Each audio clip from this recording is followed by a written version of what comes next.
네, 정부가 코로나19 4차 대유행이 전국화하고 있고 정체 국면에 진입했던 유행이 재확산할 기미마저 보인다면서 보다 적극적인 방역 협조를 요청했습니다. 현행 거리 두기는 2주 더 연장되고 특히 확산세가 심한 부산은 4단계로 격상되는데요. 네, 한편 내일부터 49세 이하 백신 접종 예약도 시작이 됩니다. 국내 코로나19 상황 전문가와 함께 진단해 보도록 하겠습니다. 최재욱 고려대 의대 예방의학과 교수 모셨습니다.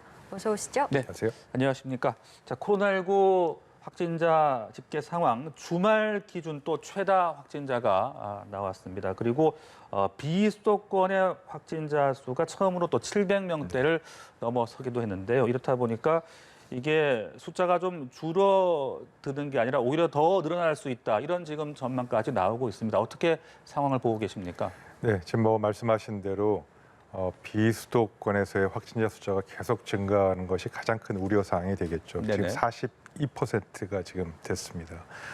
그래서 원래 이 4차 대유행 직전에는 비수도권에서의 이 확진 현황이 보통 뭐 적을 때는 15%, 20% 정도였다가 이게 30%를 넘고 40%에서 결국 수도권발 4차 대유행이 전국적으로 확산되는 것이 뚜렷해졌고 네네. 또 정체 상태를 유지하다가 이게 다시 또 계속 증가하고 있는 것은 결국 재유행이 정체 상태가 아니고 다시 추가적인 유행이 시작될 우려가 있지 않느냐라는 부분의 시각에서부터 전반적인 이 우려가 커지고 있고 그에 대한 대책도 강화되고 있는 것이라고 보여집니다. 네, 네. 그럼 이렇게 비수도권의 확진자가 늘고 있는 그 원인은 어떤 뭐 이동량 증가 이런 것들로 봐야 되는 겁니까? 어떻게 보고 계십니까? 네, 시작은 뭐 어쩔 수 없이 사람들과 이동 때문에 그런 것이죠. 네. 예, 수도권에서의 비수도권으로서의 이동이 되겠고요. 물론 뭐 휴가철이기 때문에 이동량이 증가하는 부분도 있습니다만 네네. 업무든 사업이든 뭐든 뭐 꼭 필요한 것이 사람의 이동은 할 수밖에 없는 부분이 있고 그런 이동을 통해서 이제 결국 비수도권으로의 전반적으로 전파가 이루어지고 있다라는 부분이 이제 시간이 지나면서 불가피한 상황이 됐다. 거기에 휴가철이라는 이런 상황을 맞이해서 네네. 좀 더 가속화된 것 아닌가 이렇게 생각하고 있습니다. 네, 재확산할 수도 있다라는 우려가 계속 나오면서 정부에서는 현행 거리 두기 그리고 사적 모임 제한 조치도 2주 더 연장을 하기로 했습니다. 정부로서도 사실상 지금의 조치를 연장하는 것 외에는 따로 쓸 수 있는 카드가 없다라는 지적도 나오는데 어떻게 보고 계신지요? 네, 뭐 불가피한 선택이었다고 봅니다. 물론 뭐 이렇게 좀 말씀을 해주시면 좀 답답하게 느끼실 것 같긴 합니다. 백신이 보편적인 접종이 이루어질 때까지, 즉 뭐 추석 때나 9월, 10월 때까지는 어쩔 수 없이 사회적 거리두기에 의존해서 지금의 확산 추세를 이제 좀 통제하는 것이 좀 유일한 선택일 수밖에 없는 상황이 됐고요. 네. 사회적 거리두기가 좀 불편하고 좀 어렵더라도 그래도 끝이 있는 것 아니겠습니까? 물론 뭐 이 집단 면역이 모두 다 달성된다고 해서 코로나 종식되는 건 아니고 이제 인플루엔자처럼 위드 코로나로 가는 거긴 합니다만 그래도 통제가 가능해집니다. 그래서 그때까지는 좀 이 4단계에 준하는 이 유지 수준을 전국적으로 좀 지켜주셔야 되는 불가피한 상황이 됐습니다. 네, 저희가 조금 전 이제 그 비수도권의 이동량 얘기를 했습니다만은 지금 이 좀 상황이 심각해진 부산이 또 4단계로 격상을 한다고 합니다. 또 외부 사람들의 좀 유입을 막기 위해서 해수욕장의 문도 다 닫기로 했거든요. 네. 부산의 상황은 어떻게 파악을 하고 계십니까? 네, 지금 뭐 말씀하신 대로 또 좀 전에 보도에서 나왔던 대로 부산 지역의 상황은 계속 악화되고 있습니다. 네. 지금 어제 날짜 기준으로 138명 확진자가 나오지 않았습니까? 사실 이게 100명대가 넘어갈 때도 굉장히 우려했는데 계속적으로 증가하고 있어서 굉장히 큰 이제 문제점은 지금 지속되고 있고요. 요양병원에서의 돌파 감염 사례가 네네. 집단 감염의 형태로 지금 계속 확산되고 있고 또 그에 따라서 지금 4단계로 10일부터 이제 본격적으로 이제 4단계로 접어들어서 관리가 강화되는 상황은 불가피하고 또 적절하게 필요한 조치라고 봅니다. 그래서 해수욕장 7개 전면 폐쇄하고 네네. 밤 10시 이후에 이제 다중이용 시설도 대부분 이제 영업을 하지 못하고요.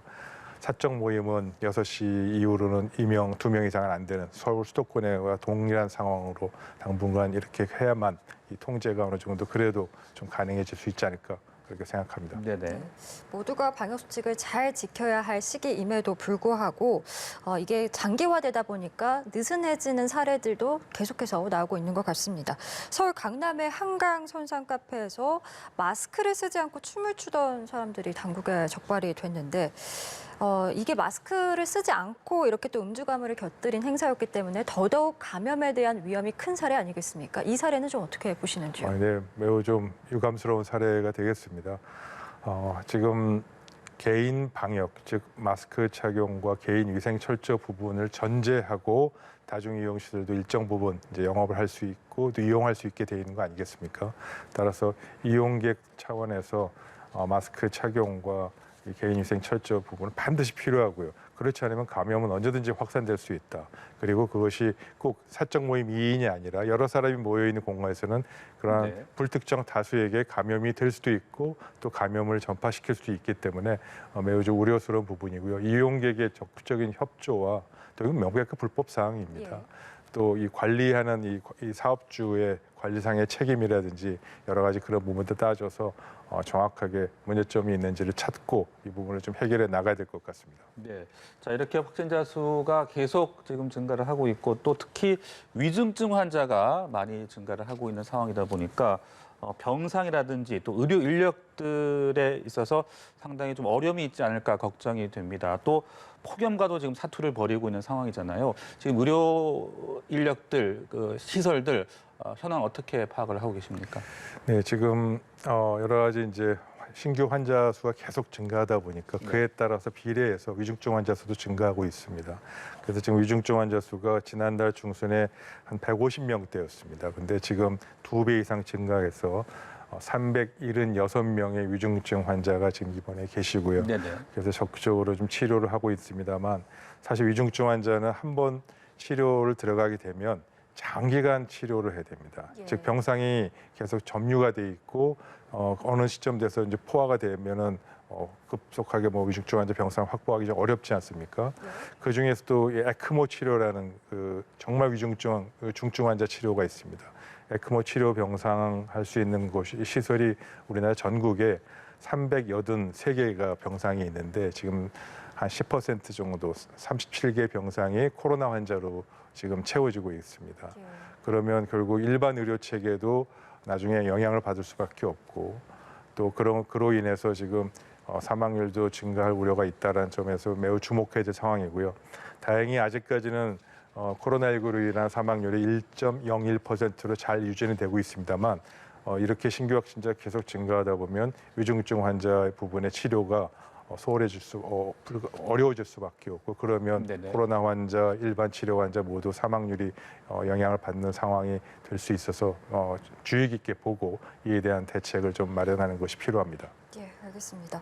이러한 위기를 극복하기 위해서 그리고 그 극복의 핵심은 결국에는 우리가 백신 접종의 속도를 높이는 것밖에 없는데 이제 내일부터 49세 이하 백신 접종 예약이 10부제로 진행이 되잖아요. 네. 어떤 점들을 유의해야 되는지 좀 짚어주시죠. 네, 이미 많이 발표가 돼서 잘 아시겠습니다만 18세, 49세 백신 예약은 10부제로 하게 되고요. 네네. 그래서 생년에 해당되는 생년의 끝자리수와 날짜의 끝자리수에 맞춰서 이 예약을 하시되 분명히 반드시 이제 본인 인증, 간편 인증이긴 합니다만 네이버나 카카오 같은 그런 곳에서 본인 인증 하에서만 이 예약이 가능하다는 거고요. 대리 예약은 좀 어렵습니다. 네네. 만일에 불가피하게 이때 날짜를 좀 못 지켜서 예약을 못 하신다 하더라도 예. 29일 지나서부터 다시 또 예약을 추가로 더 할 수도 있기 때문에 날짜 좀 지켜서 하시고 그 다음에는 그 다음번 순서를 이용해서 또 접종을 예약을 해주셔서 접종을 하시기 바라고요. 시제 접종은 26일부터 진행이 돼서 네. 화이자나 모더나 중에서 이제 예방 접종을 맞게 되실 거로 생각하고 있습니다. 네. 자, 이렇게 좀 백신 접종에 보다 더 속도를 내야 할 그런 중요한 시점인데 참 또 안타까운 소식이 또 있었습니다. 제주에서 모더나 백신을 맞은 20대가 접종 11일 만에 숨지는 일이 있었는데요. 혈전증 증상으로 수술을 받은 후에 치료를 받다가 숨지는 것으로 전해지고 있습니다. 어떻습니까? 이게 mRNA 방식의 모더나나 화이자 백신도 이런 혈전증의 부작용이 위험성이 좀 있다라고 봐야 되는 건지 어떻게 봐야 되는 겁니까? 네, 모더나, 화이자와 같은 mRNA 백신도 혈전증이 부작용 보고된 사례는 있습니다. 네. 그러나 그 사례는 아스트라제네카와 같은 혹은 얀센과 같은 그러한 백신의 부작용 발생이 100만 명당 1차 접종 기준으로 했을 때 약 8.3에서 한 10명 정도가 발생하는 거 알려져 있는데 네. 지금 이 모더나 같은 경우는 100만 명당 1.25 정도의 수치가 이 혈전증이 발생할 수 있는 확률이다라고 알려져 있습니까? 거의 10분의 1 정도죠. 그래서 원래 모더나와 같은 화이자나 모더나와 같은 메신저 RNA 백신은 혈전증의 부작용이 제일 훨씬 더 낮다. 예. 그런 면에서 안전하다. 아스트라제네카보다는 물론 100만 명당 10건이나 100만 명당 1건 사실 커 보입니다만 100만 명 기준으로 보면 사실 굉장히 희귀한 그런 사례입니다만 네. 매우 낮은 거다. 그리고 아스트라제네카보다도 10분의 1 이상 낮은 확률이다. 그렇게 이해해 주시면 될 것 같습니다. 네. 자, 그리고 이 또 하나의 사례를 좀 얘기를 해보고 싶은데 백신 접종 후에 사지 마비 증상을 보인 간호조무사 분이 계셨는데 산업재해를 처음으로 인정받게 됐습니다. 그렇다면 앞으로 인과성의 어떤 입증이라든지 좀 구제를 받을 수 있는 가능성이 높아졌다 이렇게 볼 수 있는 겁니까? 네, 맞습니다. 이 점 좀 약간 국민 여러분께서는 혼란스러울 수도 있을 것 네. 같다는 생각이 듭니다. 지금 애초에 이분 간호조무사 분께서는 이제 급성 파종성 이 신경염이 백신 접종 후에 발생해서 사망에 이르게 됐고 질병청에 인과성 평가를 위한 신청을 했는데 인과성이 없다라고 해서 불인정됐었습니다. 근데 이분이 이제 업무와 관련돼서 일하다가 맞은 이 백신 접종을 한 거니까 이거 산업재해를 신청해달라고 별도로 또 근로복지공단을 상대로 노동부 산하죠. 이 산재보험 적용을 신청했는데 거기선 인정이 됐습니다. 그래서 같은 국가기관인데 물론 목적과 취지는 다릅니다만 산업재해로는 인과성 판단에 인정이 됐고 한쪽에서 인정이 받지 못해서 약간 혼란스러울 것 같고요. 어찌됐건 현재 이러한 유사한 사례라면은 네. 업무와 관련해서 백신 접종을 해야 되는 의료인이나 또 의료기관에 종사하는 직원분들 같은 경우에는 이러한 부작용이 발생한다면 산재 신청이 좀 잇따를 것으로 보고요.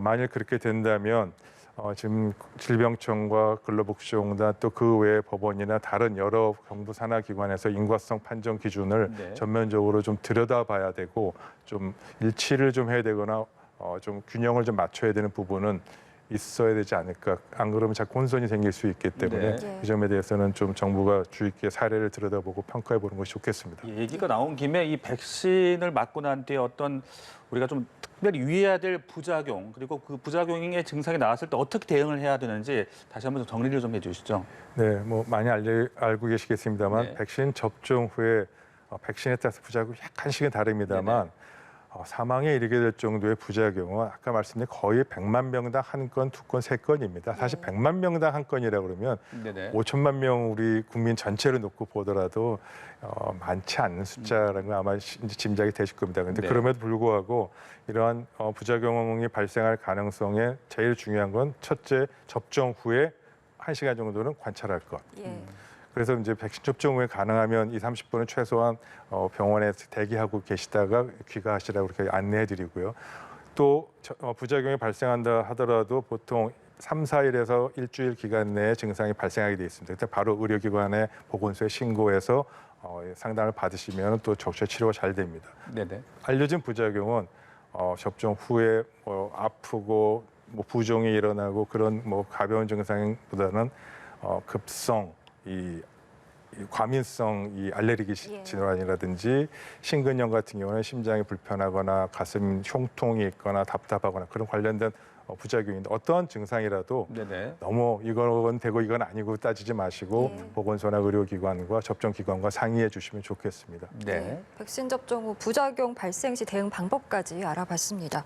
자, 그리고 한편 위험도가 높은 것으로 알려진 남미발 람다 변이가 우리와 가까운 일본에서 처음으로 발견이 됐습니다. 다른 변이보다 조금 더 치명률이 높다라는 보고도 있고 구체적인 특성이 아직 밝혀지지 않아서 이 사례들은 어떻게 보고 계시죠? 네, 그래 좀 가장 중요한 부분 바로 그 점이겠죠. 지금 현재 또 다른 새로운 변이 바이러스가 국내에 유입되지 않도록 막는 것이 굉장히 또 하나의 관건인데 이 람다 변이 바이러스는 남미 그중에서 브라질에서 처음 발견이 됐고 거기서 미국 텍사스까지 퍼져서 북미까지 퍼진 상황입니다. 지금 아직까지 과학적 증거는 좀 불분명하지만 치사율이 오히려 기존 변이 바이러스보다 높은 것 같다. 예. 그리고 감염력도 그만큼 높은 것으로 지금 알려지고 있어서 매우 주의 깊게 봐야 되고요. 우리나라에도 이러한 새로운 람다 변이 바이러스 같은 바이러스가 국내에 유입되지 않도록 이 검역과 격리 단계에서 최선을 다해서 모니터링을 해야 될 것이라고 생각합니다. 네, 이 미국도 지금 델타 변이 확산에 따른 영향으로 확산세가 매우 커지고 있고 중국도 상황이 지금 심각한 상황입니다. 이렇다 보니까 또 우리 입장에서는 해외 유입도 최대한 막아야 될 것 같고요. 앞으로 우리의 대응 어떻게 좀 이루어져야 되겠습니까? 네, 지금 뭐 말씀하신 대로 여러 해외 사례를 좀 보면서 우리가 그 같은 실수 반복하지 않아야 되기 때문에 추가로 봐야 되는데요. 가장 중요한 것은 신규 확진자 숫자가 증가하는 것은 불가피합니다. 왜냐 변이 바이러스 계속 나오니까요. 그렇지만 이 신규 확진자 수가 증가하더라도 치사율과 치명률이 증가하는지 증가하지 않는지를 관찰하고 그에 대한 이 모니터링하는 게 굉장히 중요하고요. 치사율과 치명률이 유지되는 한 그리고 그런 걸 전제 조건으로 변이 바이러스에 대한 부분 유입을 차단하되 기존 의료 체제를 잘 유지해 나간다면 네. 이러한 새로운 변이 바이러스도 잘 대처할 수 있을 것이다. 그런 관점에서 상황을 들여다보면서 국내 방역 정책을 들여다보고 유입에 대한 부분은 좀 더 적극적으로 유입 차단할 수 있는 그런 계기가 좀 되는 것을 항상 강조해도 지나치지 않다고 생각합니다. 네, 국내외 코로나19 상황 지금까지 최재욱 고려대 의대 예방의학과 교수와 함께 알아봤습니다. 오늘 말씀 고맙습니다. 고맙습니다.